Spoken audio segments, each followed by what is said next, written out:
Hey guys, tonight we begin with something a little darker. A time when morality was for sale, punishments were public entertainment, and your survival might depend on how much shame you could endure. Forget the romance of knights and fair maidens. Tonight, you're stepping into the underside of medieval Europe, where brothels were legal, clergy were the best customers, and women were taxed like livestock. Before we get too deep into this, take a second to like the video and subscribe, but only if you genuinely enjoy this strange little corner of history I'm building here. And drop a comment telling me where you're listening from and what time it is. It's always wild to see this sleepy community stretching from Australia at sunrise to Canada at midnight.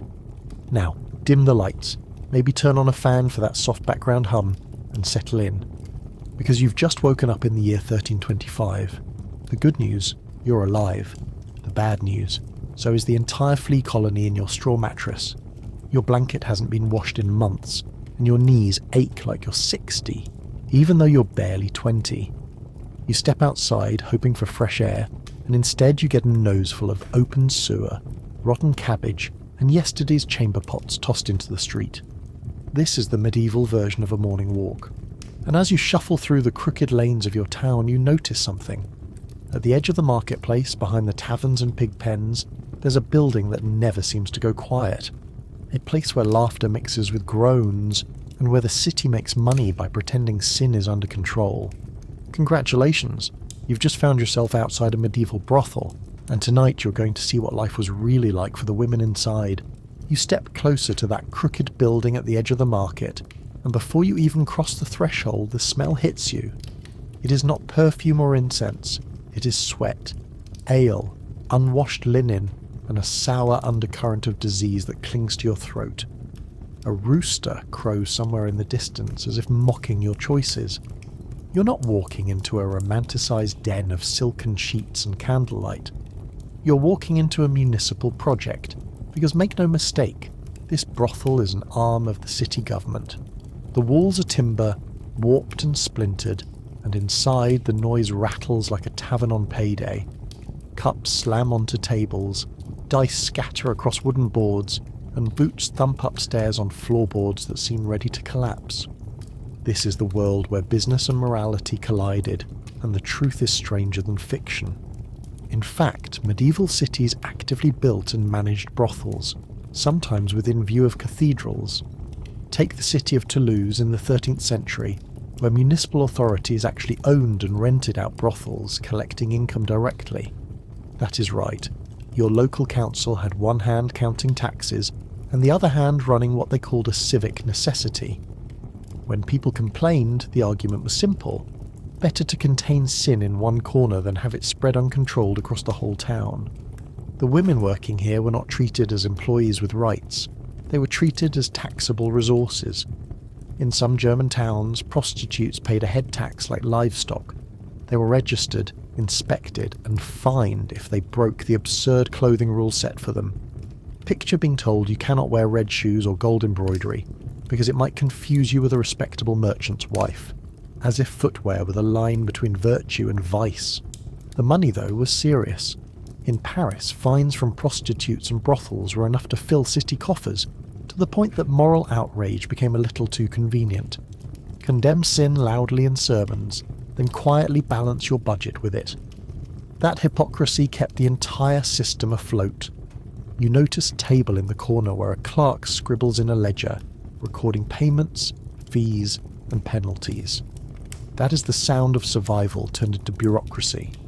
Women were fined if they worked outside designated areas, fined if they dressed improperly, fined if they solicited near a church.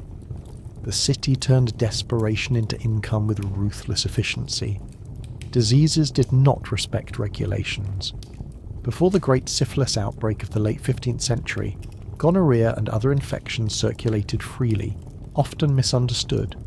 Treatments included smearing mercury paste on the skin or sitting in smoke baths, which meant you either burned, poisoned, or choked yourself while praying for relief. Medical knowledge was so limited that one theory claimed you could sweat the illness out in a bread oven. Imagine sitting in a baking chamber while your neighbours kept time with the smell of burning crust. And yet, despite the squalor, brothels became social spaces. Taverns and brothels were intertwined, offering ale downstairs and sex upstairs. Customers lingered, gambling, drinking, and often fighting. Violence was a constant risk, both for the women and for the men who staggered into alleys afterward. City guards turned a blind eye as long as taxes were paid. You look up at the rafters, where smoke gathers in heavy layers, staining the beams black. The sound of coughing comes from every direction. Some of these women are no older than teenagers, sold by families who could not afford to feed another mouth. Others are widows, abandoned by husbands lost to war or plague. The line between choice and compulsion barely exists here. Survival is the only logic. Clothing tells another story. Prostitutes were sometimes forced to wear bells on their clothing, so no respectable man could claim he did not know what he was paying for. Imagine walking through town jingling like a sheep in a pasture. Striped cloaks, bright veils, and even painted faces became part of a uniform, not for allure but for surveillance. The city wanted them visible, marked, and contained. And still, demand never faltered. Wars, famines, and plagues did nothing to reduce the trade. In fact, crises often drove more women into brothels. When crops failed or armies marched, there were always desperate people and always customers willing to pay. The hypocrisy deepened with every passing century.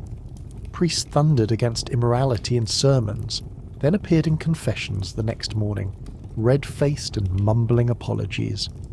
The system was designed to repeat itself endlessly. You shift uncomfortably in the room. The straw beneath your boots crunches with filth. The ale sourness turns your stomach.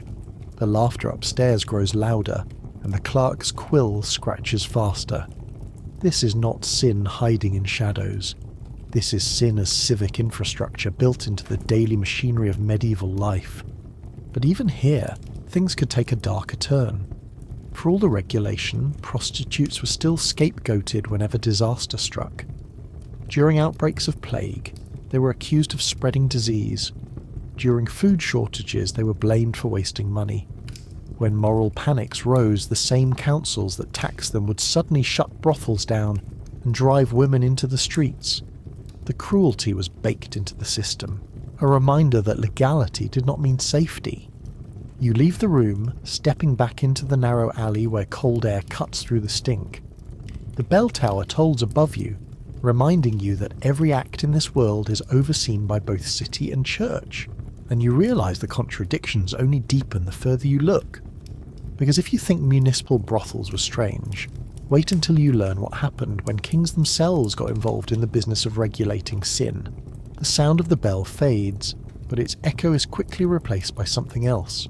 The clatter of hooves on cobblestones, the shuffle of servants, the blast of a horn announcing the arrival of someone important. When kings and nobles turned their attention to the sex trade, it was never for compassion, it was for control, and more often than not for profit. Royal decrees reached into every aspect of medieval life, from the shape of bread loaves to the colour of shoes peasants could wear. It should come as no surprise then that monarchs also sought to regulate the bodies of prostitutes. In England, royal edicts dictated where brothels could stand and who could operate them. Southwark, just across the river from London proper, became infamous as the king's personal red light district. Brothels there paid rent directly to the Bishop of Winchester, which earned the working women the cruel nickname Winchester geese. Imagine being reduced to poultry by official decree.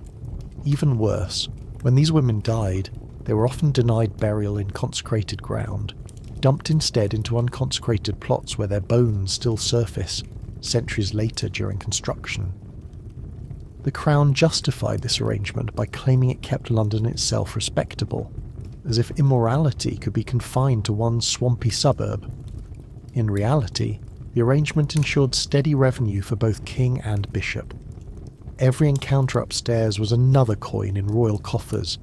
That tension between morality and money shaped medieval policy again and again. France had its own elaborate set of laws. In Paris, the authorities banned prostitutes from wearing pearls, furs or fine cloth, but allowed them to wear bright ribbons or striped garments, so they could be spotted easily in a crowd. The logic was that respectable women needed protection from being mistaken for prostitutes, but the result was closer to a citywide costume code. Picture trying to blend into a crowd when the law requires you to look like a walking carnival flag. Punishments for breaking these regulations were creative, if cruel. A woman caught dressing above her station might have her clothes publicly confiscated, leaving her humiliated before the crowd.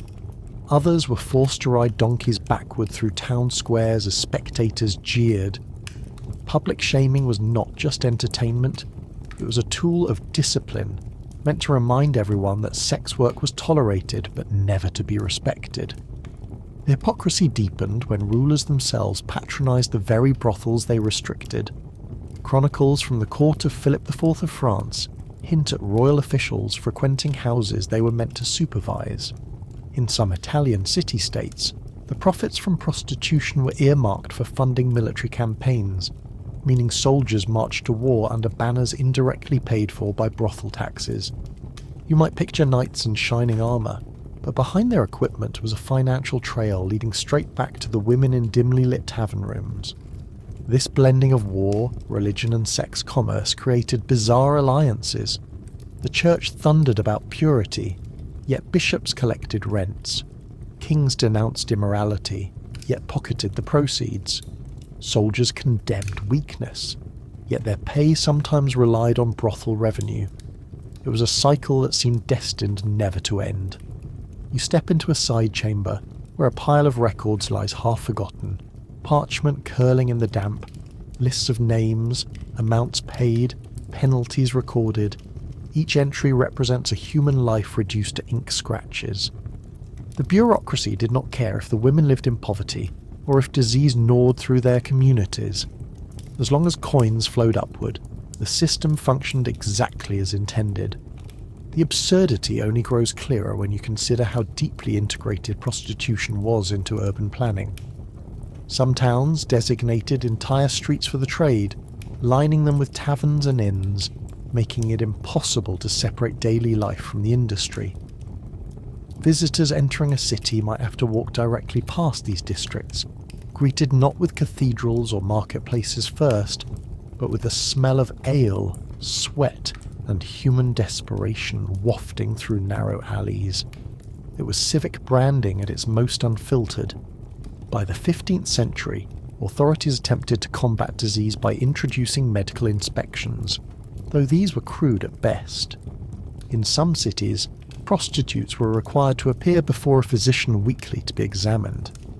Imagine the indignity of being prodded by a medieval doctor whose best tool was guesswork, and whose other patients included plague victims and lepers. If the physician declared you infected, you might be barred from work temporarily, though many returned out of necessity anyway. The inspections reassured customers more than they protected workers, another reminder of whose comfort the system prioritized. You move through the crooked halls of power in your mind, where parchments dictated clothing, wages, and punishments. The irony is suffocating. Women could be publicly whipped for soliciting too close to a church door, yet the priest inside might slip through the brothel entrance later that night. Royal councils debated morality in the morning, then signed leases for brothel property in the afternoon. The same hand wrote laws of restriction and collected rents of permission. The longer you look, the more the medieval world reveals its contradictions. It was a society that proclaimed itself devout, yet built its cathedrals with the money earned from sins it claimed to abhor. It condemned women for survival while profiting off their desperation. It painted the trade as shameful while embedding it into law. You step back onto the street as a procession passes, monks chanting, soldiers marching, merchants calling their wares. The city moves as one great machine, every part dependent on the others, and hidden in plain sight, prostitution oils the gears. Without it, taxes shrink, taverns go quiet, and soldiers lack funding. With it, hypocrisy thrives, and the system remains stable. Your stomach knots with the realization that this underside of society was not peripheral, it was central. Without these women, medieval Europe would have looked very different, not because morality triumphed, but but because budgets collapsed. The next time you picture royal splendour or cathedral glory, you cannot ignore the shadows that helped fund it. And as the procession fades into the distance, you hear a new sound. The shuffle of footsteps leading not to brothels, but to taverns where men drank until their senses dulled, making choices they might regret in the morning. Alcohol and sex, forever intertwined in the medieval world, formed a partnership that transformed not just nights of pleasure, but the very structure of society. The street grows louder as you follow the trail of laughter and slurred voices spilling from an open doorway. Inside, the air is thick with smoke, ale, and the scent of roasted meat that smells far better than it tastes. You have stepped into the medieval tavern, which for many men was less a place to drink and more a gateway to the brothel upstairs. Taverns were not just watering holes. They were social engines, gambling dens, news centres, and often the most direct route into prostitution. Many brothels were built directly above taverns or attached to them through side doors. A man came in for ale, rolled dice with friends, and before long staggered up the stairs with his purse lightened twice over. Drink lowered inhibitions, dulled senses, and provided cover for choices men might have avoided in daylight. For the women, it meant their work environment was constantly soaked in alcohol, noise, and violence. The records of medieval towns show just how intertwined these worlds were. In London's Southwark, the official red light district, dozens of taverns doubled as brothels. Inns along the Thames welcomed sailors who had just stepped off ships, their wages still jangling in their pockets. By the 15th century, Southwark's reputation was so entrenched that moralists railed against it in sermons, while merchants quietly admitted it was good for business. After all, sailors were more likely to spend if the alehouses promised more than ale. Taverns were already chaotic spaces, food was questionable, benches were uneven, and dice games could erupt into brawls without warning. Add prostitution into the mix, and the atmosphere became even more volatile. Medieval law courts are full of complaints from tavern owners about fights that left furniture smashed and debts unpaid. Women bore the brunt of this chaos, often pulled into disputes between drunken men or blamed when tempers flared. The connection between alcohol and sex was not incidental, it was structural. You glance at the tables around you. Men lean across mugs of ale, their faces red with drink, their voices raised in boasts and wagers. Some are soldiers on leave, others merchants passing through, a few simply townsmen escaping their homes. The noise blends into a roar until it is impossible to tell laughter from shouting. For the city council, this mess was easier to manage when it was confined to one neighbourhood. Better to corral vice than chase it across every street. The women working these tavern brothels lived in a cycle of exhaustion. Nights stretched until dawn, beds barely cooled, and mornings were spent cleaning straw mattresses or fetching water. Disease spread faster in such cramped, unhygienic quarters. The mingling of ale, sweat, and unwashed clothing created an ideal breeding ground for lice and fleas. Customers rarely noticed. They were too busy chasing another drink, another roll of dice, or another woman. There is a sharp irony in the fact that taverns were sometimes run by widows who had no other way to earn income. Laws forbade respectable women from running drinking establishments, yet poverty forced many into the trade. The overlap of tavern keeping and prostitution blurred lines further. A woman who poured ale in the evening might be accused of soliciting even if she never climbed the stairs. Respectability was fragile, and once it cracked, there was rarely a way back. The church condemned this entire arrangement with fiery sermons. Priests warned that taverns were dens of sin where men wasted money and risked their souls. Yet, as with so much in medieval life, condemnation coexisted with dependence. Taverns paid taxes, brothels generated income, and both helped fund civic projects. Even monasteries brewed ale and sold it. Their profits tied indirectly to the same culture they denounced. Hypocrisy was not a side effect, it was a feature. Medical writers of the time complained about the damage tavern life did to the body. They described drunkenness as a gateway to moral decay. claiming it weakened the spirit and opened men to temptation. What they failed to mention was that temptation was often just upstairs. Alehouses advertised their upstairs rooms with subtle signs, a candle burning in a certain window, or a painted symbol over the door. Regular customers knew exactly what it meant. You imagine climbing those stairs now, each step sticky from spilled drink, the wooden railing wobbling under your hand. The noise shifts from laughter to muffled thumps of bed springs, to whispers, to sighs, to arguments. Privacy is a myth. The walls are thin, the floors creak, and every sound bleeds into the next room. It is a chorus of survival set to the rhythm of coins changing hands. Violence was never far away. Disputes over money or jealousy erupted constantly. Some tavern brothels hired bouncers to keep order, usually burly men with cudgels who did as much harm as good. Women who tried to protect themselves were punished if they injured customers, since the customers' payment mattered more than their safety. Court records show fines levied against prostitutes who fought back, while drunk men often walked free. The imbalance was baked into the system. Despite all this, tavern brothels became essential hubs of medieval towns. They were places where gossip spread, where soldiers found distraction, where merchants sealed deals, and where money changed hands faster than anywhere else. To ignore them would be to ignore the very arteries of urban life. Yet official histories often gloss over them, preferring to describe castles and cathedrals rather than the smoky rooms where the real economy thrived. As you step back into the street, the noise of the tavern fades, but the smell lingers on your clothes. The sky's dimming, the lamps are being lit, and the city does not slow.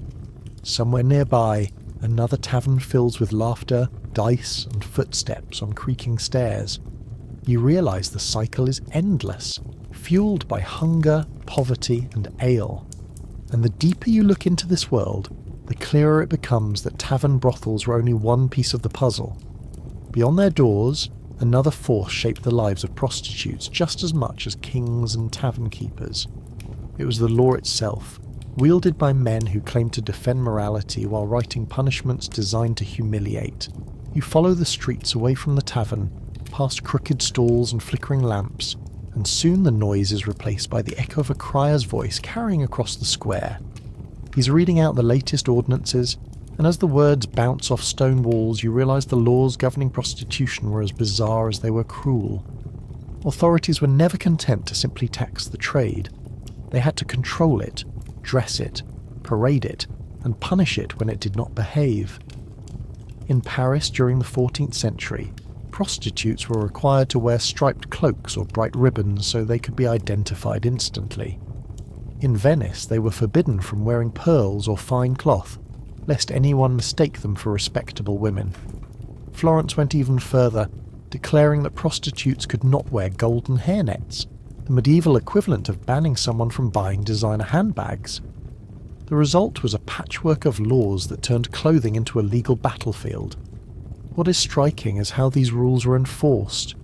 In some towns, women caught dressing too richly had their garments confiscated in public, leaving them humiliated in the marketplace. Others were paraded on donkeys through the streets, facing jeers and rotten vegetables from crowds that treated shame like free entertainment.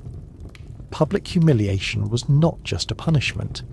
It was a civic ritual, a reminder to everyone watching that morality had a price tag and stepping out of line could strip you of dignity in front of your neighbours.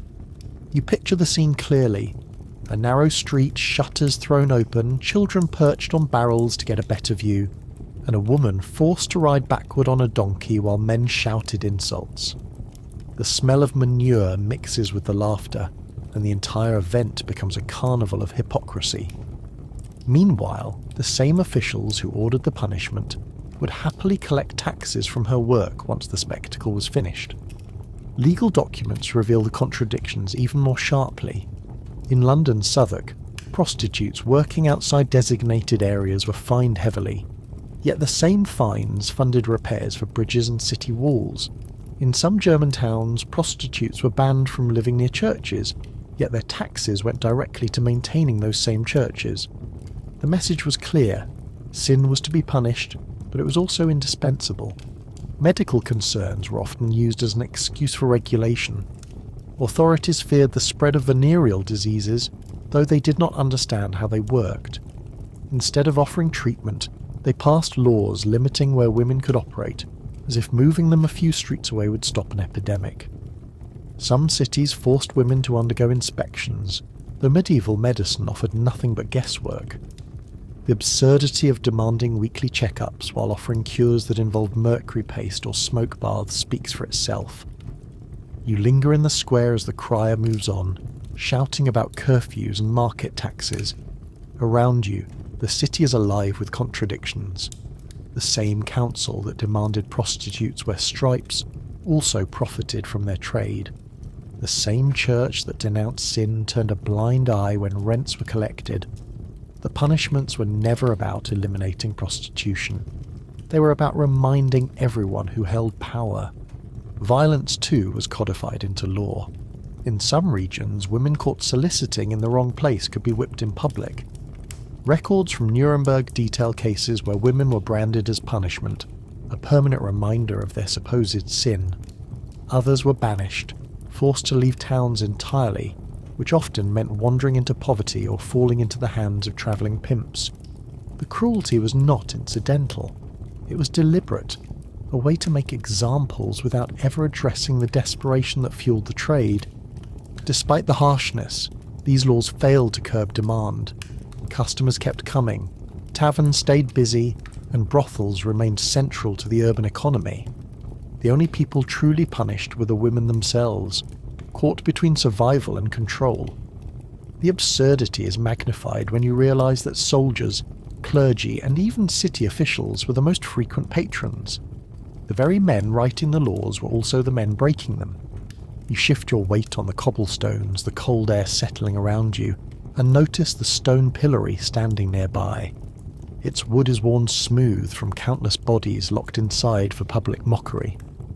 A reminder that medieval justice was not about rehabilitation. It was about performance. Every punishment was a show, every humiliation a lesson for the crowd. In a world where morality was currency, prostitutes became the most visible targets, paraded and punished to prove that the system still had teeth. And yet, behind the punishments lurked another force that kept the trade alive. It was not just kings, bishops, or city councils. It was the restless appetite of soldiers and travellers, whose demand kept taverns full and brothels profitable. The law could shame, parade, and punish, but the flow of coin told the real story. You turn from the pillory and hear the shuffle of boots, the clatter of armour, and the unmistakable sound of men marching through the streets after long campaigns. Their arrival always meant the brothels filled to bursting, disease spread further, and moralists preached louder. The connection between soldiers and prostitutes was not incidental. It was fundamental to medieval life, and it reveals just how deep the contradictions went. The rhythm of boots grows louder as you turn a corner and suddenly find yourself pressed against the wall to make way for a column of soldiers. Their armour clangs, their banners whip in the wind, and their smell precedes them like a warning. Leather soaked with sweat, unwashed wool, and the metallic tang of weapons that have seen too many muddy fields. The army is not just marching, it is dragging an entire shadow economy behind it, one that has followed soldiers into every battle since antiquity. Camp followers were the hidden engine of medieval armies. Behind the rows of spears and swords trudged a caravan of women, children, merchants, and labourers. Some sold bread, some mended clothing, and others provided the services commanders pretended not to see. Prostitutes followed armies not because they were invited, but because where soldiers went, money pooled, and where money pooled, survival was possible. Chroniclers wrote about the spectacle with disdain, describing wagons loaded with women trailing armies like a second, smaller army of their own. Medieval commanders often issued orders trying to regulate or restrict prostitutes in camps, but enforcement was nearly impossible. In 1370, the French army forbade women from following troops into battle, only to have entire companies refuse to march unless their companions were allowed to return. It turns out an army that is poorly fed, poorly paid, and deprived of what it considered necessities quickly becomes an army that refuses to fight. Discipline wavered when appetites were ignored. The logistics of these moving communities were staggering. Imagine a battlefield where not only soldiers but also hundreds of followers set up tents, cooked food, and made business deals. In some campaigns, the number of followers rivaled or even exceeded the number of soldiers. Among them, prostitutes formed a visible and profitable niche. Soldiers spent their meagre wages on ale and companionship, often before their families back home saw a single coin. The military economy leaked into the sex trade the way water finds cracks in stone. Diseases followed armies as surely as banners did. Gonorrhea and other infections spread rapidly through camps, worsening with every new town the army passed. The great syphilis epidemic of the late 15th century, sometimes called the Great Pox, was fueled in part by military campaigns.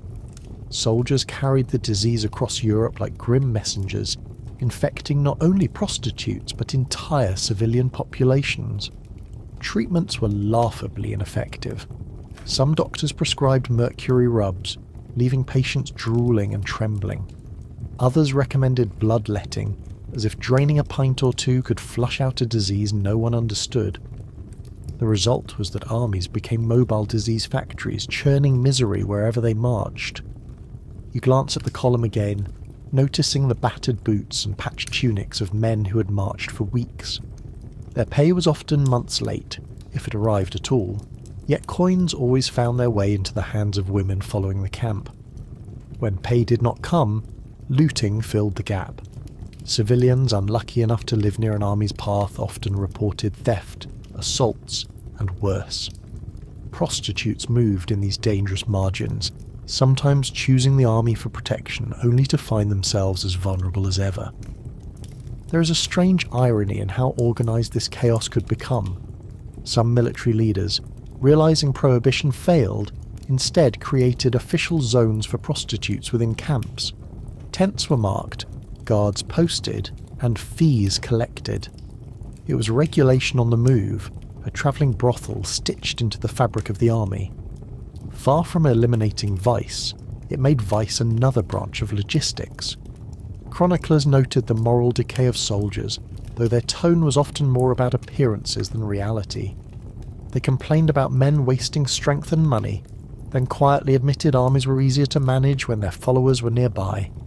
The hypocrisy mirrors civilian life. Just as cities condemned prostitution while profiting from it, armies denounced immorality while depending on it. You hear laughter ripple through the marching line, rough voices carrying stories of taverns, dice games, and women met along the road.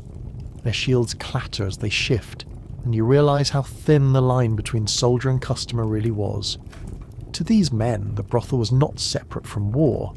It was part of the rhythm of campaign life, as essential as bread or boots. The absurdity deepens when you consider how prostitution sometimes funded war itself. In certain Italian city-states, taxes on brothels were earmarked to support mercenary companies.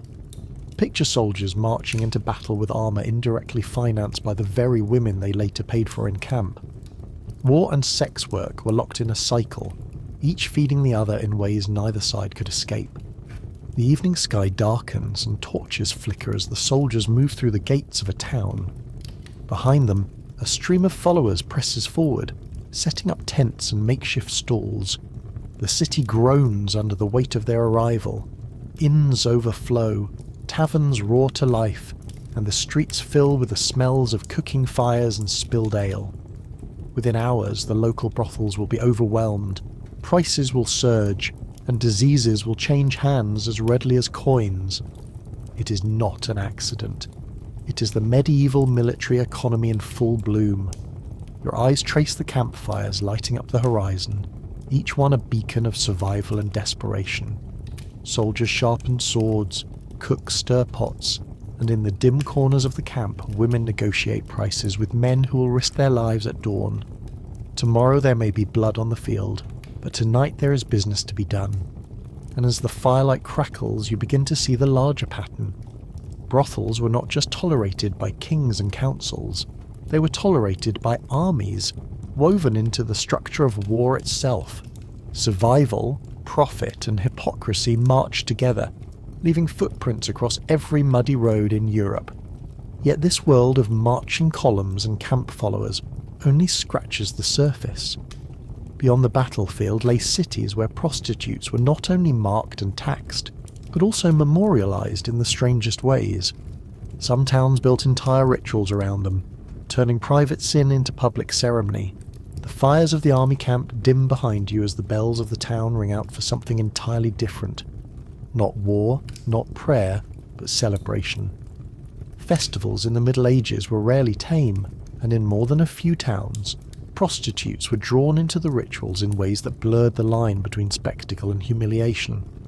Take Toulouse, for example, where city records describe parades in which prostitutes were forced to march wearing ridiculous clothing designed to mark them out as sinners. The crowd jeered, children laughed, and officials nodded with satisfaction, as if morality had been restored for the afternoon. These events were not small affairs. They were civic theatre, carefully staged reminders of who was at the bottom of society's ladder. Yet, oddly enough, the same towns sometimes flipped the script. In certain French cities, prostitutes were invited to join festivals as performers. They danced in streets, sang bawdy songs, and became part of the carnival atmosphere. For a brief moment, the stigma was suspended, replaced by laughter and indulgence. It was a paradox only the Middle Ages could produce. Condemn women one day, celebrate them the next, and profit from both. One of the strangest traditions came during the Feast of Fools, celebrated across parts of Europe. This was a festival where social order turned upside down. Clergy dressed as peasants, peasants mocked clergy, and prostitutes sometimes appeared in mock processions symbolizing sin. The logic was twisted but effective. By allowing chaos for a day, society reinforced order the rest of the year. What better scapegoats than the women already marked by law as living symbols of vice? The absurdity reached even further in places where prostitutes were tied directly to religious rituals. In some towns, money collected from brothels helped fund feast days or build chapels. Imagine kneeling before an altar while the candles flickering above you had been purchased with taxes from the very women the priest condemned in his sermon. The hypocrisy was thick enough to choke on. You stand in a crowded square now, the air buzzing with the noise of drums, laughter, and the smell of roasting meat. At the centre, a group of women is being paraded on carts, dressed in gaudy stripes, their faces painted, their dignity stripped away. The crowd treats it like theatre, cheering as though sin itself has been dragged out for inspection. For the city council, it is another form of regulation, a spectacle that substitutes for actual support. Public rituals of shame were not limited to parades.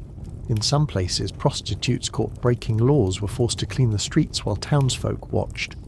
Others had to carry heavy stones as penance, walking barefoot through muck while the crowd jeered.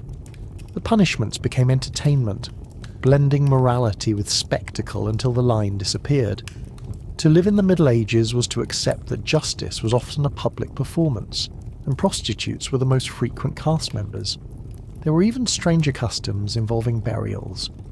In Southwark, the so-called Winchester geese were denied burial in consecrated ground. Their bones ended up in unconsecrated plots, sometimes unearthed centuries later by construction workers. The sight of scattered skeletons became a grim reminder of how stigma followed these women beyond life itself. Their exclusion was not only legal but spiritual, locking them outside salvation in the eyes of the church.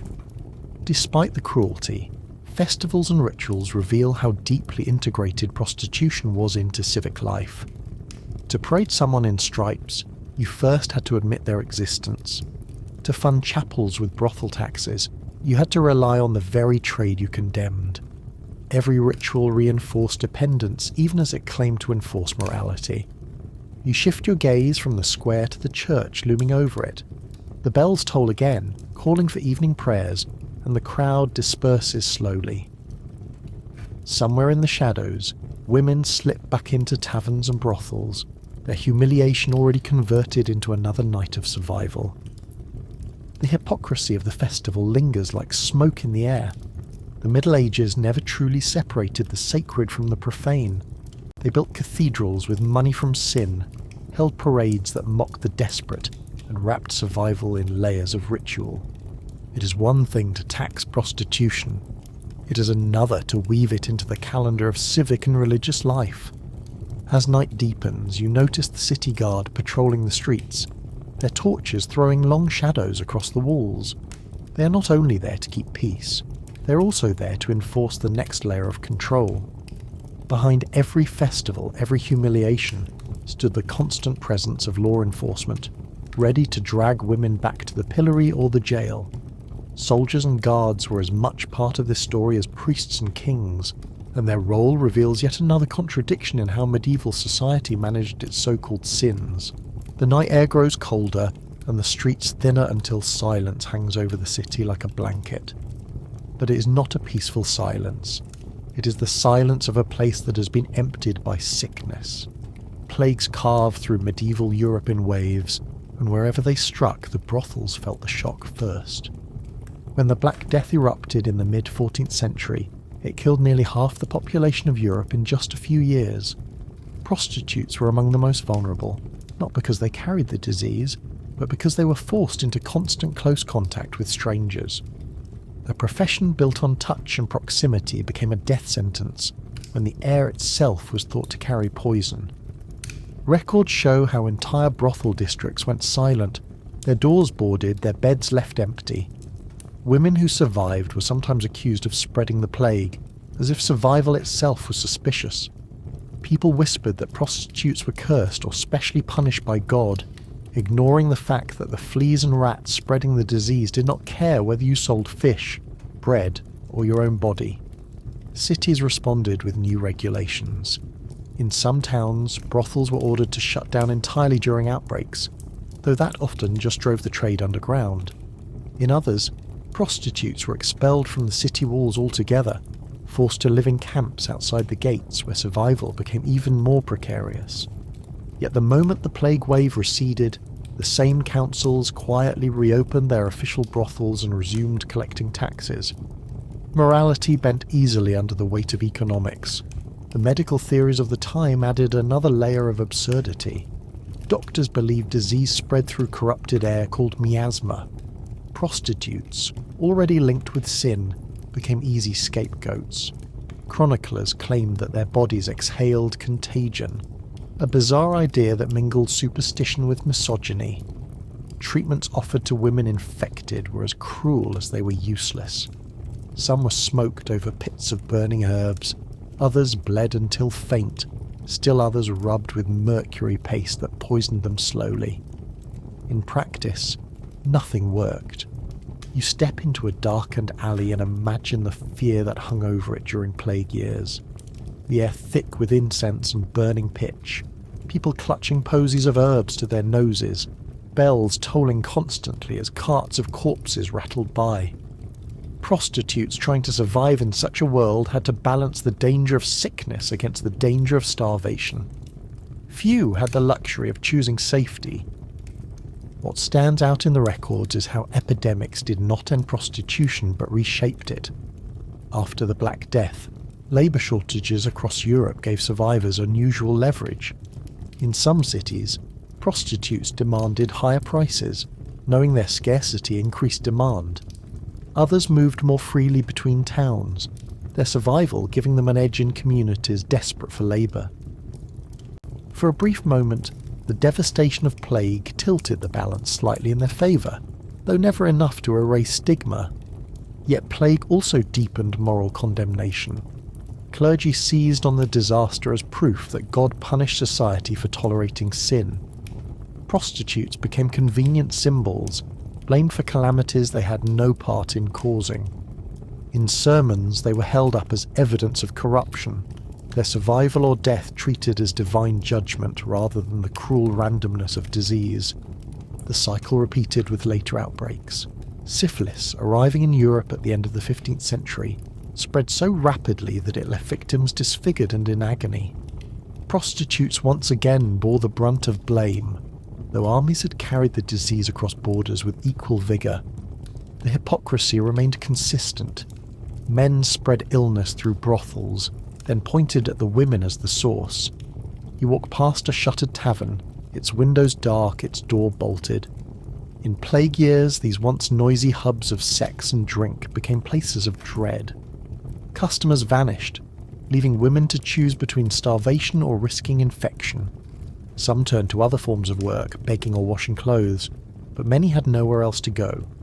Epidemics stripped bare the fragility of survival in medieval towns, and yet, even as fear thickened, the trade never disappeared. Human appetite outlasted terror. The moment restrictions lifted, taverns filled, brothels reopened, and the cycle resumed. Councils collected taxes once again. Priests thundered from pulpits, and customers returned as though death carts had never rolled down the streets. The plagues remind you how stubbornly the system endured. Disease could kill millions, wipe villages from maps, and turn bustling towns into graveyards, yet prostitution persisted. It was too deeply embedded, too closely tied to economy, too much a part of human need and hypocrisy to vanish. The bells toll again, this time not for festival or curfew but for the dead. You hear them echo across the rooftops, each peal a reminder of the fragility of life in the Middle Ages. And as the sound fades, another reality comes into focus. For many prostitutes, the danger was not only disease or starvation, but violence at the hands of their own customers. The bells fall silent and the streets grow darker, but danger in the Middle Ages rarely needed shadows to thrive. For prostitutes, the greatest threat was not only disease or starvation, but violence. Every encounter carried risk, and every community offered hostility disguised as morality. Medieval records are thick with cases of assaults against prostitutes, and the pattern is depressingly consistent. Customers beat women over disputed prices, soldiers treated them as spoils of war, and townsfolk attacked them in moral frenzies. Courts often recorded the crimes, but justice was almost never served. If a prostitute accused a man, her word carried little weight. If she defended herself, she risked punishment for violence. The system ensured that danger was a constant companion. London's Southwark district, infamous for its brothels, provides one of the clearest glimpses. Surviving legal documents describe women stabbed, beaten, or left in ditches after soldiers refused to pay. A case from the late 14th century mentions a prostitute dragged by her hair through the streets after she demanded her fee. The man was fined a trivial sum. She was left with scars and no protection. It was an economy of violence, tolerated as long as taxes continued to flow. Communities often treated prostitutes as scapegoats in times of crisis. During food shortages, they were accused of wasting men's wages on sin instead of bread. During outbreaks of plague, they were labelled spreaders of contagion. In moments of moral panic, mobs could descend on brothels, smashing furniture and driving women into the streets. The irony was sharp. The same towns that profited from prostitution through taxes also unleashed fury on the women when it became politically convenient. Soldiers were among the most dangerous customers. Campaign life bred aggression, and brothels near barracks often became scenes of chaos. Chroniclers described fights breaking out as soldiers argued over women, sometimes leaving bodies behind. For commanders, it was easier to look away than risk mutiny. Women were caught in the middle, serving men who carried both coin and swords, knowing that either could be turned against them. You picture a brothel on a winter night, its walls rattling as drunk soldiers pound on the door. Inside, the air stinks of ale, sweat, and damp straw. Women brace themselves for another night of customers who arrive half mad from drink and half furious from the battlefield. The danger is not subtle, it fills the room like smoke, and when violence erupts there is no recourse. Guards, when they intervene, often side with the men. Court punishments reveal how little society valued the safety of prostitutes. Men who murdered or mutilated them sometimes received lighter sentences than those who stole from merchants. In Florence, Records show prostitutes fined for fighting back, while their attackers walked free. In Nuremberg, one woman was branded for scratching a man who refused to pay. The absurdity is stark. Injure a customer, and you were a criminal. Injure a prostitute, and you were unlucky but rarely punished. Even outside the brothel walls, danger lurked. Walking the streets meant enduring harassment, threats, and assaults from townsfolk. Children pelted women with stones. Priests spat curses as they passed. Shopkeepers refused to sell them food unless they paid double. Every corner held hostility, and every step carried risk. Survival demanded resilience, though resilience often looked like exhaustion. There were occasional moments of defiance. Chronicles mention prostitutes banding together to resist harassment, shouting back at priests or fighting mobs with stones of their own. These moments rarely made it into official histories, which preferred to depict prostitutes as victims or temptresses. Yet the evidence lingers in court documents, glimpses of women refusing to vanish quietly into shadows. Violence was not only physical but structural. The law itself was a form of danger, stripping women of rights, branding them as untrustworthy, and ensuring their voices carried no weight. In practice, this meant men entered brothels knowing they faced little risk of accountability. It was a license written not on paper, but in culture, one that made violence inevitable. The grim irony is that the same society obsessed with protecting female chastity had little interest in protecting women whose chastity was gone. Respectable women were guarded with curfews, dowries, and strict laws. Prostitutes were left to the whims of customers and crowds. Their vulnerability was not an accident. It was a consequence of being labelled unworthy of protection. You step back into the cold street, the sound of laughter drifting from a tavern nearby. For the men inside, violence is entertainment. For the women outside, it is survival. The two coexist uneasily, shaping a world where every encounter is a gamble. And yet, beyond the danger of violence lay another threat just as relentless. Not the fist, not the sword, but the constant pull of poverty. Economic desperation drove women into prostitution, and once inside it was nearly impossible to escape. The tavern laughter fades into the distance, and the clink of coins carries louder than the voices ever could. Money was the true heartbeat of prostitution in the Middle Ages, and it pulsed through every alley, council chamber and brothel bed. Poverty drove women into the trade, debt chained them there, and taxes ensured that cities profited from their desperation. For most, the path began with hunger. A poor harvest left families starving, a widow found herself without support, or a girl born outside marriage discovered the world had no place for her. Medieval economies offered few options for women beyond marriage, domestic service, or the cloister. When those doors were closed, prostitution remained the only path left. Not a choice in the modern sense, but a surrender to survival. Records from cities like Nuremberg and Paris reveal how debts pulled women into brothels. Some were sold outright by families who could not afford another mouth to feed. Others borrowed small sums, then fell into contracts they could never repay. Brothel keepers became creditors, and prostitutes their debtors. The more a woman worked, the deeper her obligations grew. Clothing, bedding, food, and even candles were rented at inflated prices, ensuring her ledger always bled red. Freedom was a theoretical promise, dangling just out of reach. Municipal authorities recognized the steady income prostitution provided and leaned into it shamelessly. Taxes on prostitutes were predictable, unlike the chaos of grain harvests or tolls. In some towns, revenues from brothels paid for bridges, city walls, and even street cleaning. Southwark in London became notorious for this arrangement, its prostitutes nicknamed Winchester geese because their rents went to the Bishop of Winchester. It was a cruel joke etched into the very language of the city. The sums involved were not trivial. In Avignon during the papal period, brothels generated so much money that they were considered vital civic institutions.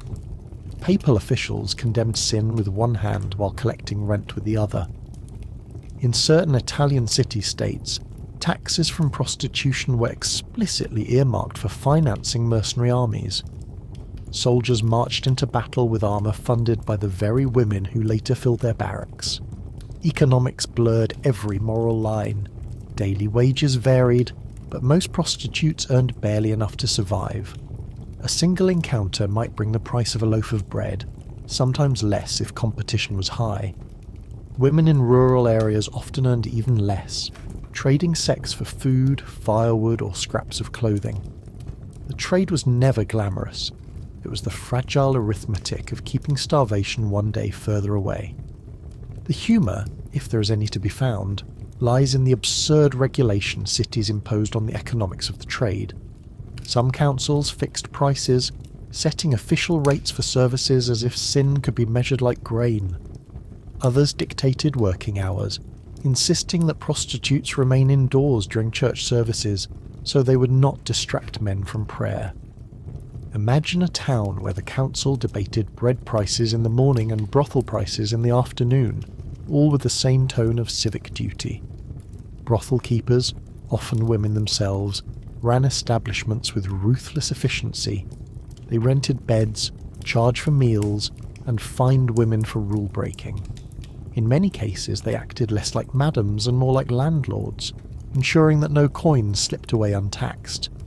Contracts survive that spell out obligations in chilling detail, binding women to years of service until debts were repaid. Escape was rare, and when it happened, authorities often dragged women back to finish their terms. The economics reached absurd proportions in boomtowns. Mining settlements in Germany saw brothels spring up as fast as taverns, feeding on the wages of miners who laboured all day underground and spent their pay as quickly as they earned it. In port cities, sailors disembarked with purses full of coin and emptied them before their ships set sail again. The trade adapted wherever money pooled, becoming part of the financial landscape as reliably as markets and toll gates. And yet, the profits were never shared fairly. The bulk of the money flowed upward to councils, landlords, bishops, and brothel keepers. Prostitutes themselves remained trapped in poverty, their earnings siphoned off at every turn. It was exploitation disguised as regulation, and it worked because survival left no alternatives. You walk past a counting house now, its door open to reveal clerks hunched over ledgers. Coins clink as they drop into chests, the sound echoing louder than the bells outside. Every mark on the page represents not just money, but desperation. The city thrives, its walls repaired, its markets lit, its bridges standing, all because women sold their bodies for sums so small they could barely afford bread. The hypocrisy is staggering, yet the efficiency is undeniable. The economics of prostitution in the Middle Ages exposed the contradiction at the heart of society. It was condemned as sin, yet relied upon as income. It was treated as shameful, yet woven into civic budgets. It was declared immoral, yet funded armies, cathedrals, and councils. Poverty forced women into it, debt trapped them, and taxes ensured they could never leave. As the clerks dip their quills again, the street outside grows restless. Soldiers march past, their wages late, their tempers short, and their eyes already searching for alehouses and brothels. Money drives them too, and wherever soldiers gathered, the trade followed. The connection between armies and prostitution was not just economic, but cultural, shaping how entire communities functioned. The clink of coins in the counting house fades into the heavier rhythm of boots on stone. Soldiers shuffle through the streets, some with purses light from weeks of neglect, others suddenly heavy with pay after months of waiting. Medieval armies were not known for punctuality when it came to wages. Men might wait half a year for their coin, but when it finally arrived, it burned a hole in their hands faster than fire through straw. Military wages were a curious thing. A foot soldier might earn enough in a day to buy a few loaves of bread and some ale, while a knight's pay was considerably higher. But none of it was steady. Commanders often paid late, diverted funds, or withheld wages entirely. In these gaps, soldiers turned to looting, squeezing money from villagers unlucky enough to live in their path. and once coins or stolen goods filled their pouches, brothels and taverns became the first stops. Chronicles from the 100 Years' War describe towns flooded with soldiers spending their pay in days rather than weeks. Alehouses overflowed, brothels ran without pause, and by morning the streets were littered with men too drunk or too spent to march. Commanders grumbled about discipline, but the pattern was predictable. A soldier who had not been paid in months was not about to save for the future. He was going to buy ale, dice, and sex until his purse was empty. Looting created its own grotesque economy. After battles, armies stripped the dead, ransacked villages, and seized livestock. Some of these spoils were traded directly for sex. Records mention women accepting bread, meat, or even scraps of armour as payment when coin was scarce. The absurdity is striking. In one moment, a breastplate protected a soldier in combat. In the next, it was bartered upstairs in a tavern. The culture of soldiering encouraged this reckless spending. Military life was brutal and short. Disease, wounds, or famine could end a career in days. Saving money seemed pointless when tomorrow might bring death. Better to spend tonight, drink deeply, and buy what pleasure you could while still breathing. This attitude fed the sex trade as reliably as taxes did.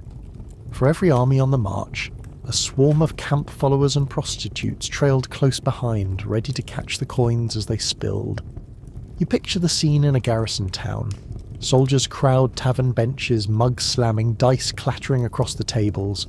A few slip upstairs, their boots leaving muddy prints on warped stairs. Outside, merchants hawk bread and cheese to wives and children trailing the camp. The air is thick with smoke, sweat, and the faint iron tang of weapons still wet with oil. This is not chaos, this is routine. In Italian city-states, officials even acknowledged this reality openly. Some taxes from brothels were directed specifically toward paying mercenaries. The logic was simple. Soldiers spent their wages in brothels anyway, so the money flowed in circles. Better to skim a portion off the top and funnel it back into the army's purse.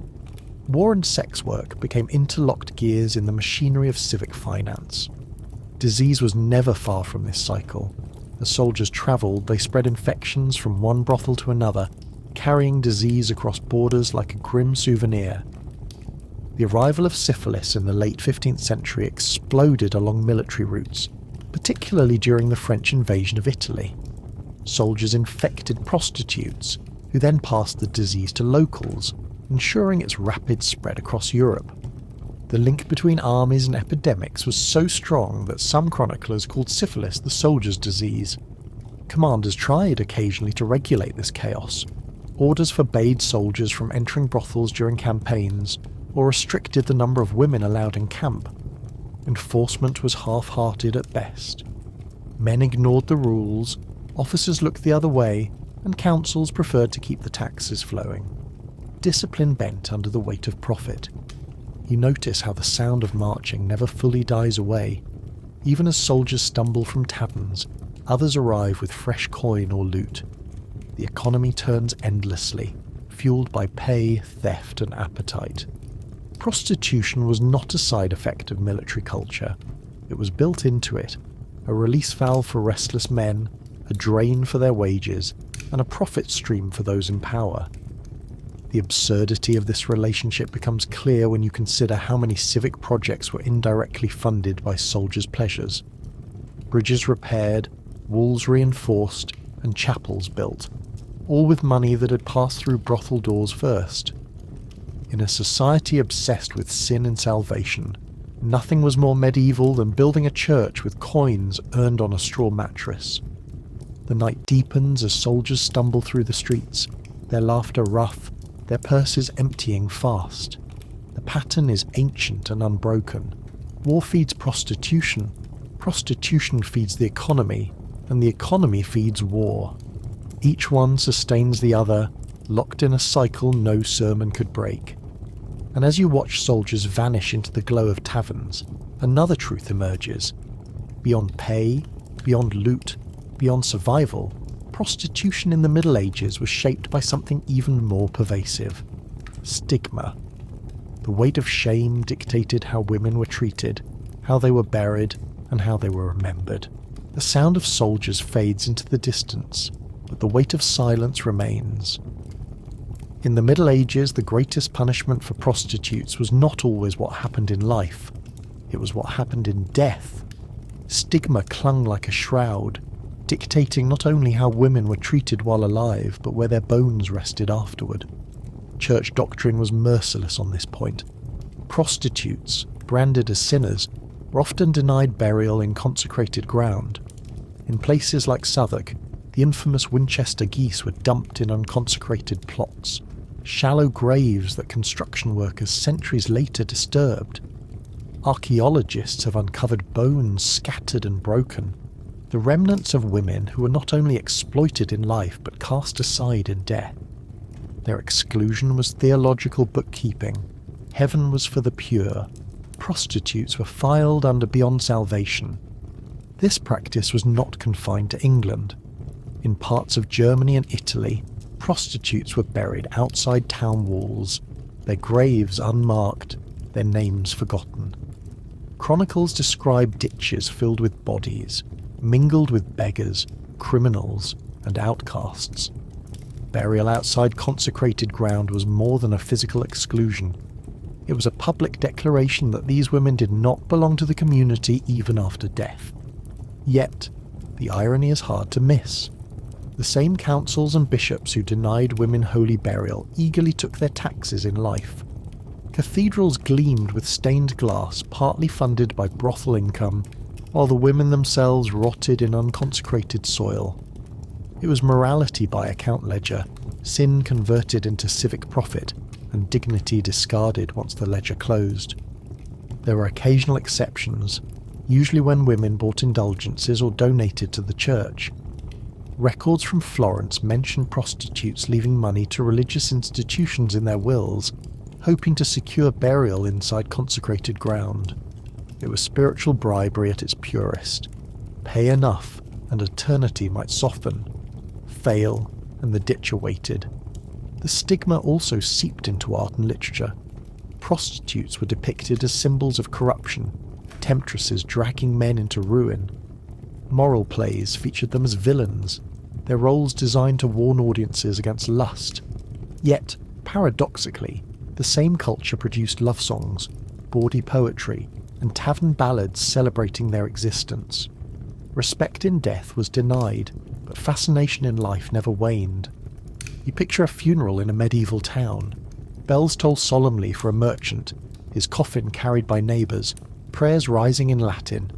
In the same hour, a prostitute dies across the street. No bell tolls, no procession gathers.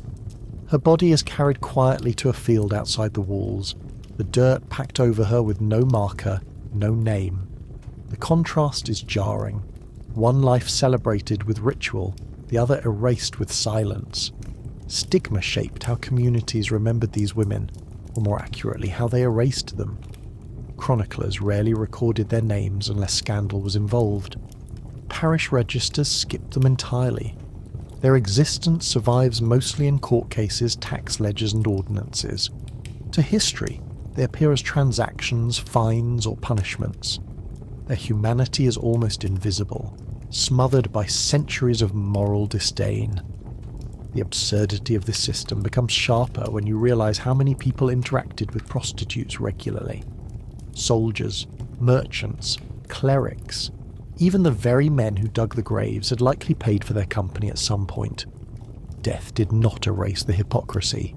It simply cemented it, writing stigma into the soil itself. And yet, even exclusion could not fully silence them. Archaeological digs in Southwark unearthed skeletons with traces of disease, malnutrition and injuries, painting a vivid picture of hard lives. One woman's bones showed signs of syphilis, her body scarred by both illness and labour. Another bore marks of violence.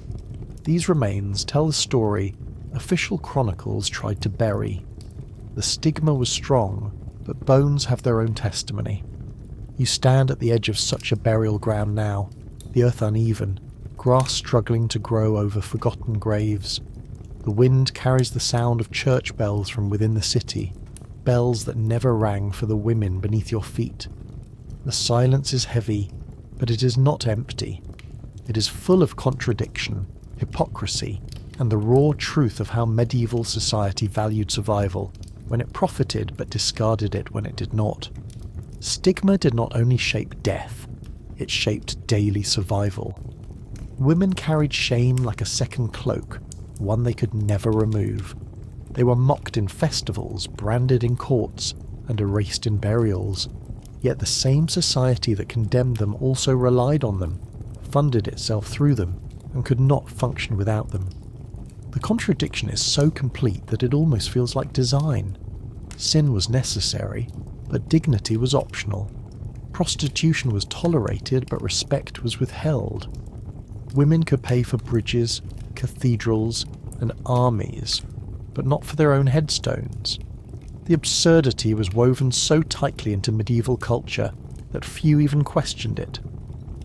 As the burial ground fades from view, another sound drifts across the night. Not bells this time, but the steady hum of commerce from the market. Prostitutes were not only erased in death, they were also excluded from guilds, markets, and the formal economy. Work was survival, but stigma locked them out of respectable trades, forcing them deeper into the cycle of dependence. The market noise hums like a hive as you step closer, the smell of fish and onions competing with the sweet tang of cheap wine. Merchants shout prices, apprentices haul baskets, and the rhythm of commerce fills the square. But if you scan the stalls, you will not find prostitutes selling wares here.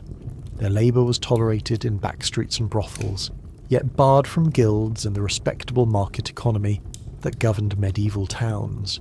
Guilds were the backbone of medieval labour. Bakers had theirs, butchers theirs, even candle makers and coopers organised to control prices and protect their trades. Guild membership was more than a licence. It was a badge of respectability, a promise of steady income, and a ticket into civic life. Prostitutes, of course, were excluded. Their work was profitable but branded unworthy. Cities would tax them, fine them, and regulate them, but they could never stand in the marketplace with a stall beside the fishmonger. Exclusion was deliberate. Guild statutes often included explicit bans on prostitutes joining or even marrying into the trades. In London, some guilds fined members caught marrying women with reputations tied to brothels.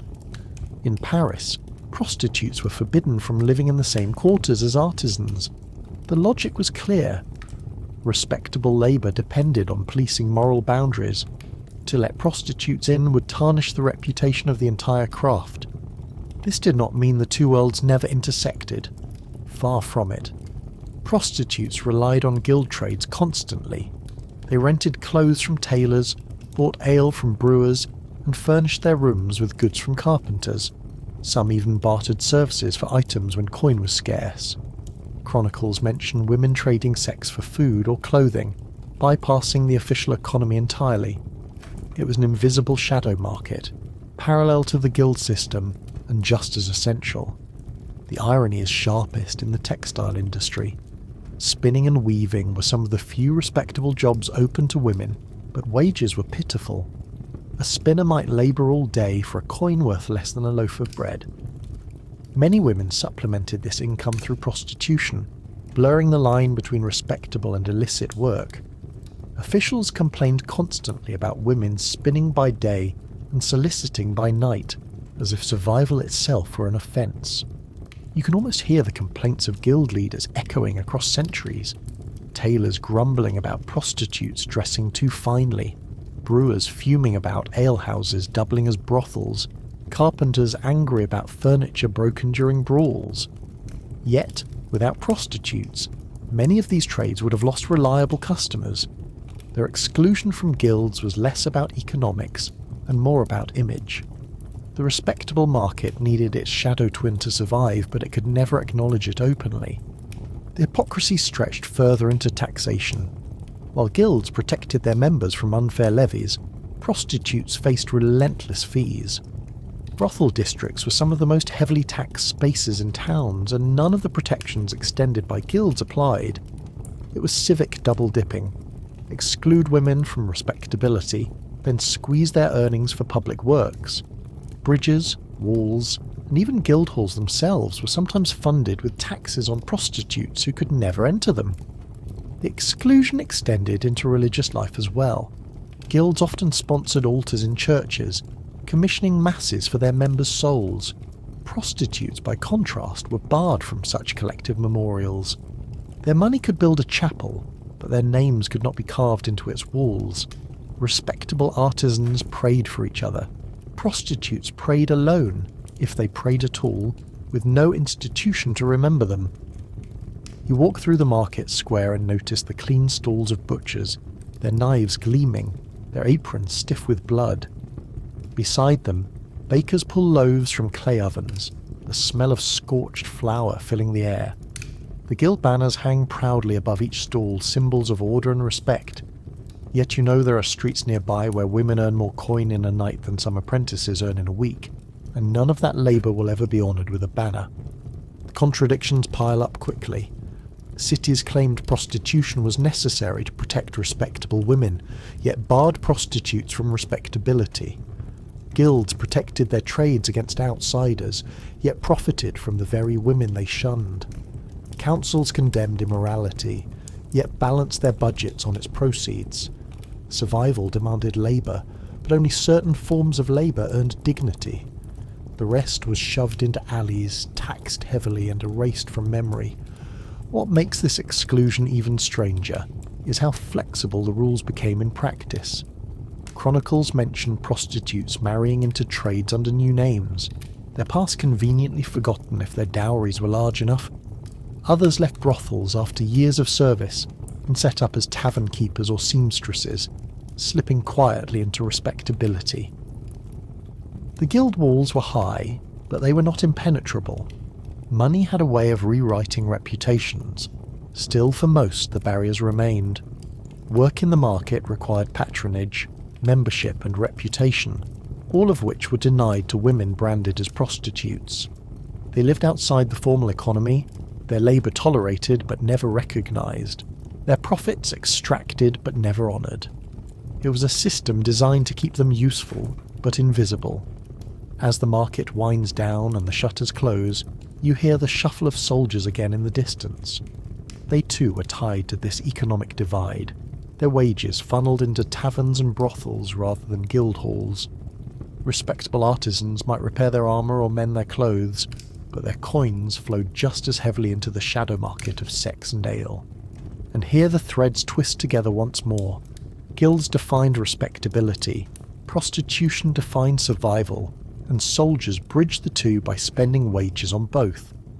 The entire system, from the clang of blacksmiths to the laughter of taverns, was bound together by contradictions so thick you could trip over them in the dark. The square grows quiet now, but in the silence another rhythm rises. Not the shouts of merchants or the tramp of guards, but the sound of confession, the whisper of sins unburdened in church pews. For as much as councils, guilds and soldiers shaped prostitution, the church loomed over it all with doctrines, rituals and endless sermons. The bells toll again, rolling across rooftops like waves of iron.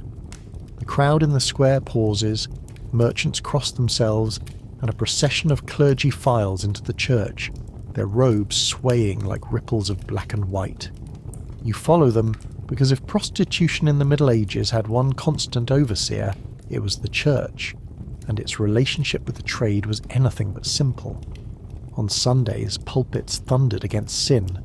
Priests painted prostitutes as living embodiments of corruption, temptresses dragging men into damnation. Sermons warned that brothels were gateways to hell, and that customers risked eternal fire for a moment's pleasure. The imagery was lurid, the condemnations loud. But step outside after Mass, and you might find the same priest slipping through a side door of the nearest tavern brothel by nightfall. The contradiction was systemic, not accidental. The church condemned prostitution as sinful, yet tolerated it as the lesser evil. Medieval theologians argued that brothels prevented greater sins like adultery or sodomy. Better, they reasoned, to contain lust within the alleys than let it poison respectable households. It was a peculiar moral calculus, one that allowed condemnation and reliance to exist side by side. Money sharpened the paradox even further. In Southwark, the brothels fell under the authority of the Bishop of Winchester, who collected rents directly. The prostitutes, nicknamed Winchester geese, paid coin that flowed straight into the bishop's coffers. Imagine building a reputation for piety while balancing your budget with brothel money. The hypocrisy was not subtle, it was carved into the system itself. The practice was widespread. In Avignon, where the papacy resided for much of the 14th century, brothels thrived under papal oversight. Taxes collected from them funded civic works, sometimes even religious festivals. One papal clerk wrote disapprovingly of the sin but admitted the income was most useful. Condemnation in theory, exploitation in practice. You glance around the church interior, its stone walls glowing with candlelight. The floor is polished, the altar gleams with gold, and the air smells of incense. All of it funded by a complex network of donations, indulgences, and indirectly brothel taxes. Worshippers kneel in prayer, oblivious or indifferent to the contradictions that surround them. Confession added another layer of absurdity. Prostitutes themselves were required to confess their sins regularly, though forgiveness came at a price. Indulgences could be purchased, offering a promise of reduced time in purgatory. For some women, this became an additional expense in a life already drained by taxes, fines, and debts. Customers, meanwhile, confessed their visits on Sunday and returned on Monday, their guilt reset like a medieval punch card. Monastic orders were not immune to the entanglement. Chronicles accuse monks of slipping into brothels under cover of night, and some convents were infamous for housing women who left prostitution only to find themselves under different kinds of control. Cloisters offered shelter, but rarely freedom. The line between sanctuary and imprisonment was often thin. The church also shaped public perceptions of disease and morality. When syphilis erupted across Europe in the late 15th century, clerics framed it as divine punishment for lust. Prostitutes were branded carriers of God's wrath, even though soldiers and customers spread it with equal vigour. The sermons grew more fiery, the stigma heavier, but the brothels remained open, their taxes still collected. Divine punishment, it seemed, did not outweigh civic profit. You step outside the church into the chill night. The bells toll again, softer now, mingling with the laughter from a nearby tavern. The duality is impossible to ignore. Inside, prayers rise for purity. Outside, coins jingle for pleasure. Both belong to the same city, both overseen by the same institutions, both feeding into the same economy. Even art reflected this contradiction. Illuminated manuscripts depicted prostitutes as demons or grotesques, their images distorted to warn the faithful. Yet in the margins of the same manuscripts, monks doodled bawdy scenes, half jokes, half confessions of the fascination they pretended to reject. Piety and appetite, bound together in parchment and ink. The deeper you look, the clearer the paradox becomes. The church never eradicated prostitution. It never truly tried. Instead, it folded the trade into its moral and financial frameworks, condemning with one hand while profiting with the other. Sin became both sermon and subsidy, vice both scapegoat and necessity. The bells fade into silence once more, but the contradictions linger. You realise that prostitution in the Middle Ages was not merely tolerated. It was institutionalised, embedded into every layer of society from council to cloister. And while priests railed against sin in lofty Latin, another force was quietly shaping the trade at ground level. Not bishops, not soldiers, not guilds. It was the brothel keepers themselves, the women and men who ran the houses and turned desperation into a business. The church doors close behind you, but just down the street another set of doors creak open. Inside is not incense and Latin chants, but a ledger, a stack of candles, and the unmistakable sound of coins being counted. Brothels in the Middle Ages did not run themselves. They were managed, regulated, and in many ways franchised by brothel keepers who turned desperation into a carefully organised business. These keepers came in many forms. Some were widows who inherited taverns and expanded upstairs rooms into paid beds. Others were entrepreneurs who saw opportunity in vice and invested in houses near markets, docks, or barracks. In some cases, councils themselves rented brothels out to keepers, treating them like municipal properties. Imagine the town clerk negotiating a lease for a building, quills scratching across parchment, while knowing the rent would be paid in flesh and coin. Records from Nuremberg reveal contracts binding women to brothel keepers for years at a time. The contracts spelled out debts, obligations, and penalties with chilling precision. A woman might owe for her bed, her clothing, her meals, even the candles in her room. Each cost was inflated, ensuring that debt piled up faster than it could be repaid. Brothel keepers profited most not from nightly encounters, but from the endless cycle of debt bondage. Daily life in these houses followed strict routines. Keepers enforced curfews, forbade women from soliciting outside designated streets, and sometimes imposed uniforms like striped cloaks or bells. The rules were designed as much to control women as to reassure customers. Respectable men wanted the illusion of order even while seeking out sin. The brothel keeper provided both. The profits could be staggering. In Southwark, rents from brothels flowed upward to the Bishop of Winchester, but the keepers kept steady shares for themselves.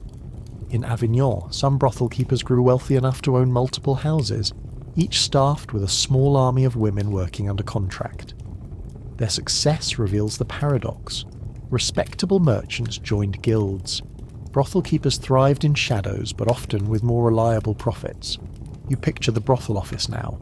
A wooden table scarred with knife marks, a chest of coins hidden beneath, and a ledger filled with names and debts. The air smells of tallow candles, sour wine, and damp parchment. This is not romance. It is accountancy with a human cost. Every line of ink represents survival for one person and profit for another. Brothel keepers were not always men. In fact, many were women who understood the trade intimately. Some were former prostitutes who climbed into management, wielding authority they had never known while working the beds. Others were widows who turned necessity into entrepreneurship. Their presence complicates the story, showing how exploitation was not always a male monopoly, but a system perpetuated by anyone who saw opportunity in desperation. Violence was part of the management strategy. Keepers fined women for breaking rules, sometimes beat them for disobedience, and in some cases colluded with guards to ensure control. A woman who tried to flee could be hunted down and dragged back under the weight of her unpaid debts. The law sided with the keepers, viewing them as respectable landlords while viewing the women as sinful dependents. And yet, the brothel keepers' power had limits. When moral panic struck, councils often shut houses down, leaving keepers scrambling. Festivals turned brothels into targets for mobs. Plagues emptied them overnight. The business was profitable but precarious, balanced on the shifting moods of church, council, and customer. The humour, if it can be called that, lies in the absurd details of regulation. In some towns, brothel keepers were forbidden from selling wine on Sundays, but encouraged to keep women available at all times. Sin was manageable, apparently, as long as it did not clash with church calendars. In Venice, brothel keepers had to ensure their women wore yellow scarves, turning the streets into a parade of colour-coded survival. Imagine being fined because your employee forgot her scarf on a windy day.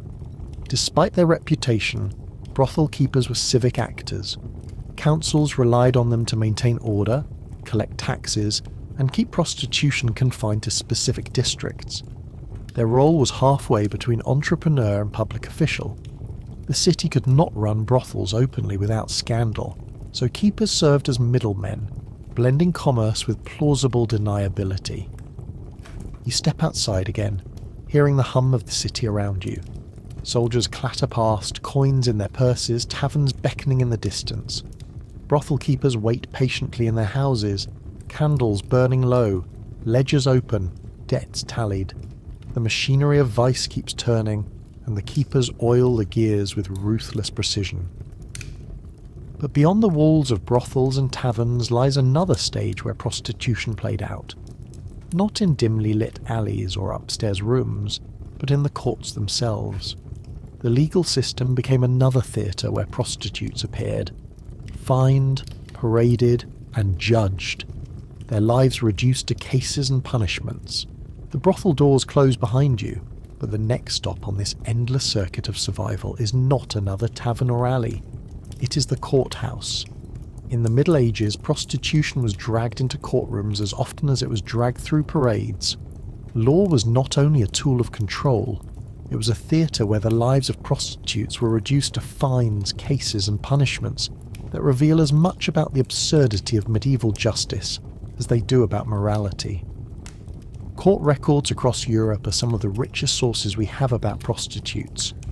Ironically, the women themselves rarely appear in chronicles or parish registers, but they show up constantly in the margins of law. Each case tells a story. A woman fined for wearing silk, another punished for soliciting near a church door, a brothel keeper sued for unpaid rent. The system left behind ledgers of shame, bureaucratic fossils that reveal how deeply the trade was woven into civic life. In London, the Southwark courts kept meticulous accounts of fines levied against prostitutes. Women caught outside designated zones paid penalties that often equalled several days' wages. Failed to pay, and you risked imprisonment. Imprisonment was less about justice and more about pressure, a way to extract money from families or patrons who might ransom the woman back. Justice was revenue in disguise. Nuremberg's court records show another layer of absurdity. Prostitutes were brought before judges not only for soliciting in the wrong place, but for insulting respectable citizens. Verbal disputes could land them in stocks, where they sat for hours while townsfolk hurled insults and sometimes rotten vegetables. The spectacle of punishment mattered more than the crime. The court was as much stage as it was tribunal. Some cases reveal bizarre legal creativity. In parts of Italy, prostitutes were fined if they were caught walking too close to convents. In France, they could be punished for appearing too well dressed, their garments seized and sold by the court to pay their fines. One recorded case in Avignon describes a prostitute fined for singing bawdy songs in public, her voice treated as a civic nuisance. Medieval law regulated not only bodies but sounds, as if morality depended on silencing laughter. You can almost picture the courtroom now. A wooden bench creaks under the weight of the judge, a clerk scratches with his quill, and a line of defendants waits nervously. Merchants argue about stolen goods. Farmers protest about grazing rights. And in the middle stands a woman accused of standing in the wrong street at the wrong hour. Her fine will pay for repairs to a city wall. Her shame will entertain the public. Her case will be recorded, stamped, and filed away, leaving her humanity behind in ink. Violence too spilled into the courts. Prostitutes who defended themselves against customers often found themselves charged with assault. A man could beat or cheat them with impunity, but if they struck back, the court weighed heavily against them. One German record describes a prostitute whipped publicly for scratching a soldier who refused to pay. Her attacker was fined less than the cost of a loaf of bread. The imbalance was built into the system. The courts also played a role in debt enforcement. Brothel contracts were legally binding, and women who tried to escape often found themselves dragged before judges who sided with keepers. Their debts were recorded meticulously, their obligations enforced by law. Freedom was not a matter of choice but of account balance, and the courts made sure the balance never tipped in their favour. Yet the legal stage was not only punitive. Sometimes prostitutes used the courts themselves. Records exist of women suing customers for unpaid fees, and remarkably, some cases ended in their favour. These glimpses show the cracks in the system, moments when even the most marginalised could turn law into a tool of survival. They are rare, but they exist, and they complicate the story of powerlessness.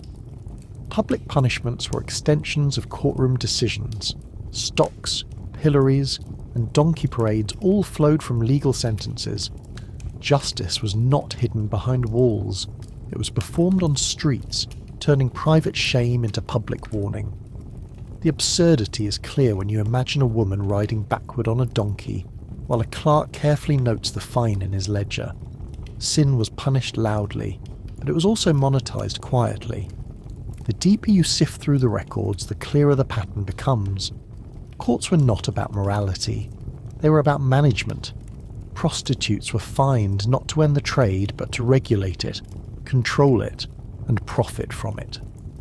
Each case was another coin in the civic chest, another reminder of authority, another entry in the endless balancing act between condemnation and necessity. The courthouse empties as night falls, but its echoes linger. Wooden benches creak, quills scratch, and the ghostly murmur of fines recorded centuries ago still seems to hover in the air. You step back into the street, the cold air stinging your face, and realise the law was not the only voice shaping perceptions. Beyond courts and councils, another voice shouted even louder. Art, literature and popular culture carried their own messages about prostitutes, turning them into symbols, jokes and warnings that spread across Europe. The courthouse fades behind you, but another set of voices fills the air. Not clerks or judges this time, but minstrels strumming lutes, poets reciting verses, and painters sketching saints and sinners side by side. Culture in the Middle Ages was never quiet, and prostitutes, whether shunned or celebrated, crept into its margins constantly. Art had a love-hate relationship with prostitution. Illuminated manuscripts painted prostitutes as grotesques, their bodies exaggerated into symbols of lust. Marginalia doodled by bored monks showed women with oversized features, chasing men or dragging them by the nose.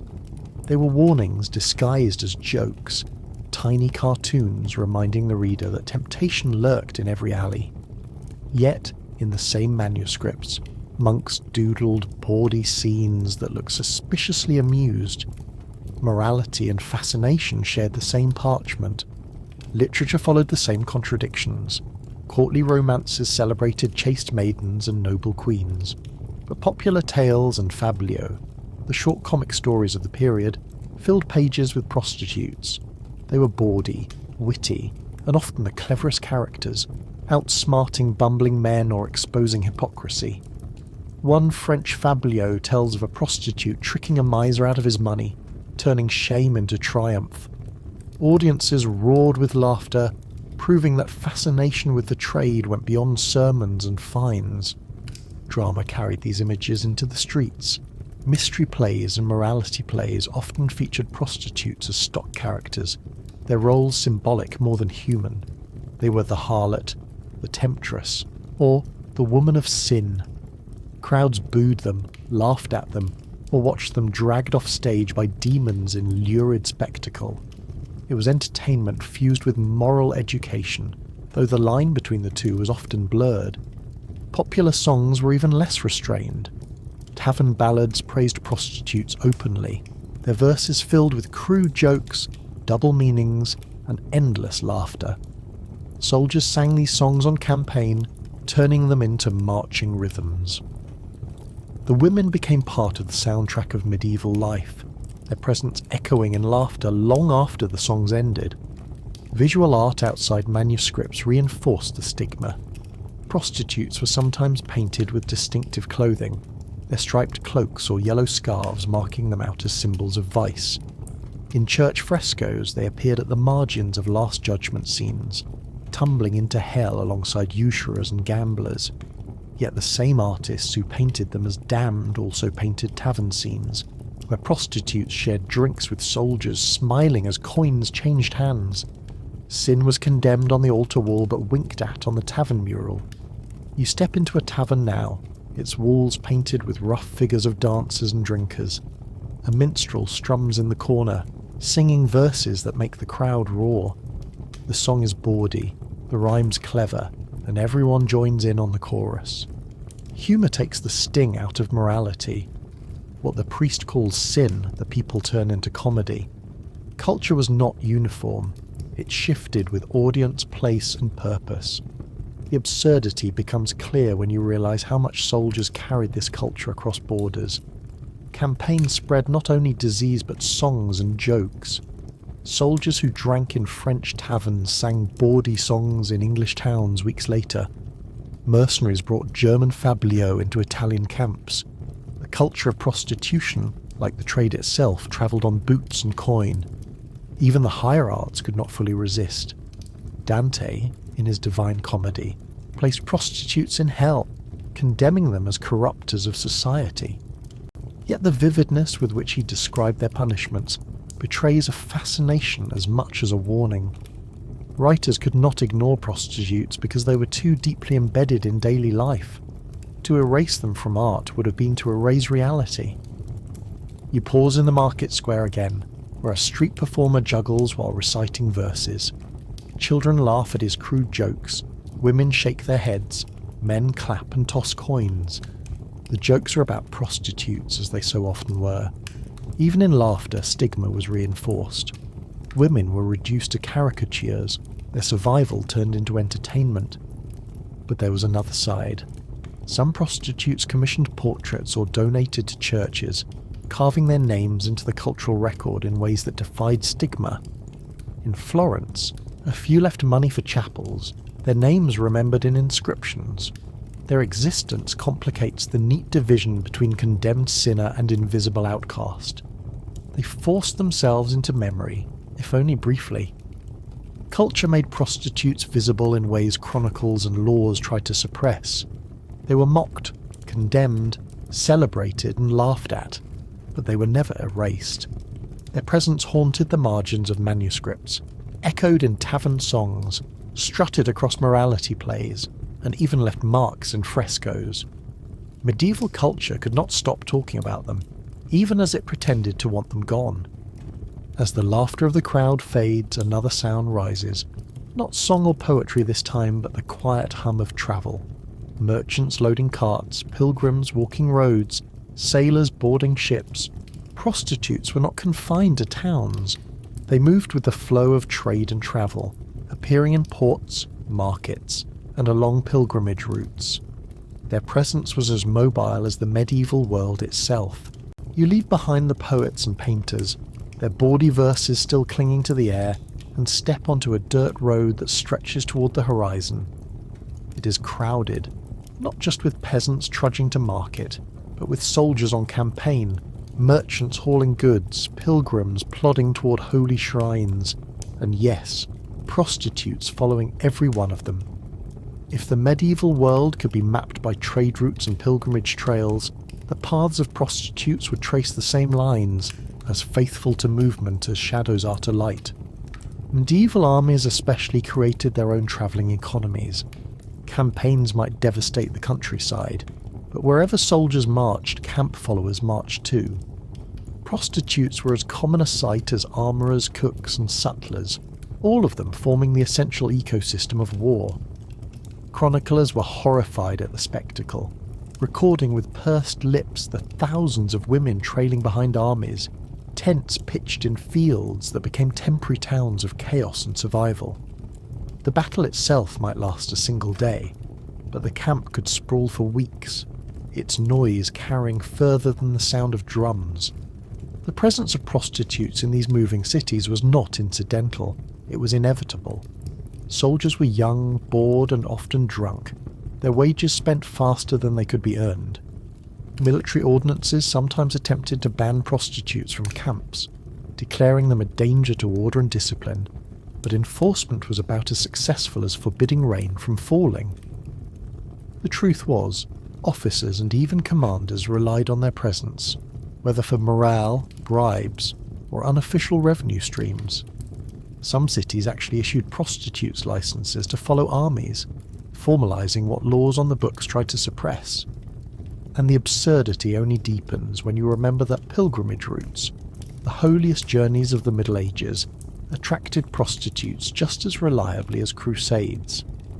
Pilgrims, after all, needed food, lodging and company, and not all of that company was pious.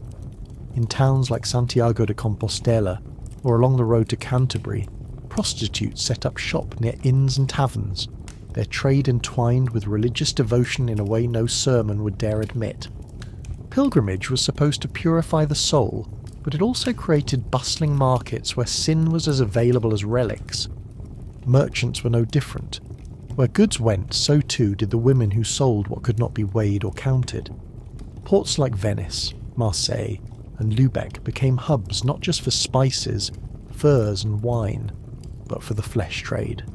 Sailors stepping off ships after weeks at sea were as dependable a market as soldiers after weeks on campaign. Civic authorities understood this well enough that some port cities designated whole districts for the trade, simultaneously controlling it and profiting from it. The cultural cross-pollination that resulted was remarkable. Just as goods like silk or pepper moved from east to west, so too did slang, jokes and customs about prostitution. A soldier might learn a bawdy German verse on campaign and bring it home to England. A pilgrim might encounter a particular brothel custom in France, and later whisper about it in an Italian tavern. Prostitutes themselves often migrated, following opportunity across borders, carrying with them not only survival strategies but snippets of foreign culture. Travel magnified the contradictions already present in medieval society. Clerics thundered against sin from pulpits, yet monasteries along pilgrimage routes often recorded suspiciously high income from guest donations. Towns tried to regulate prostitution by confining it to red light districts, yet they collected taxes from those very districts to fund public works. Soldiers marched under banners stitched with crosses, then spent their wages in tents lined with straw beds. In practice, the moral geography of the Middle Ages was not a straight line but a tangled knot. Picture for a moment the sheer spectacle of a medieval army on the move. Not just knights in gleaming armour, but miles of carts, wagons, livestock, cooks with cauldrons, merchants hawking goods, jugglers, gamblers, beggars and prostitutes walking barefoot with the same determination as men in steel. Chroniclers complained that armies looked less like instruments of war than wandering carnivals, half chaos, half necessity. The line between soldier and civilian blurred until the distinction hardly mattered. Pause again and think of the pilgrims. Imagine trudging along the muddy road to Canterbury, blisters swelling on your feet, prayers whispered under your breath. Then imagine arriving at a roadside inn, where next to the relic seller offering splinters of the true cross is a woman offering something altogether different. Pilgrimage was meant to strip away earthly distractions, yet it produced its own economy of indulgence. The medieval road was never pure. It was crowded, noisy, and filled with contradictions, and that perhaps is the central absurdity. The Middle Ages imagined itself as a world of order, hierarchy, and divine structure, but movement, armies, merchants, pilgrims, sailors, shattered that neat picture daily. Prostitutes were simply one of the clearest signs of that reality. They moved because everyone else did, and they reminded society uncomfortably that people's needs and desires rarely match the ideals shouted from pulpits. By the time you step back from the road, the dust of carts still in your throat, you see that prostitution in the Middle Ages was never just about brothels or courts. It was about movement, about how society's most condemned trade was also its most mobile. Wherever there was a road, there was opportunity. Wherever there was opportunity, there were customers. And wherever there were customers, there were women who followed, carrying survival with them as faithfully as any merchant carried wares, or pilgrim carried relics. The road winds on ahead, and just when you think you've seen every absurdity, another one waits around the corner. For the medieval soldier, life was not only about survival on the battlefield, it was about surviving the endless absurdities of daily life. Tomorrow it might be hunger or wounds, but today it is the strange theatre of travel itself, where holiness and sin marched side by side, and where soldiers were reminded that no matter how many rules were written, the world refused to be tidy. If you enjoyed drifting off to this delightful buffet of historical suffering, I'd love to know what kind of torture you'd like served up next. Drop a comment with the story you want to hear, whether it's life as a plague doctor, a Viking stuck in a latrine, or something even worse. I'll take your requests straight to the medieval suggestion box, which is just a barrel labelled complaints in Latin. And if you love falling asleep to the soothing sounds of lice, mouldy bread and human misery, be sure to check out my other videos. There's plenty more historical suffering where this came from. Like, subscribe, and let the algorithm know that you too enjoy bedtime stories full of pus, peasants and problems. Now close your eyes, let the snoring monks lull you to sleep, and I'll see you in the next catastrophe.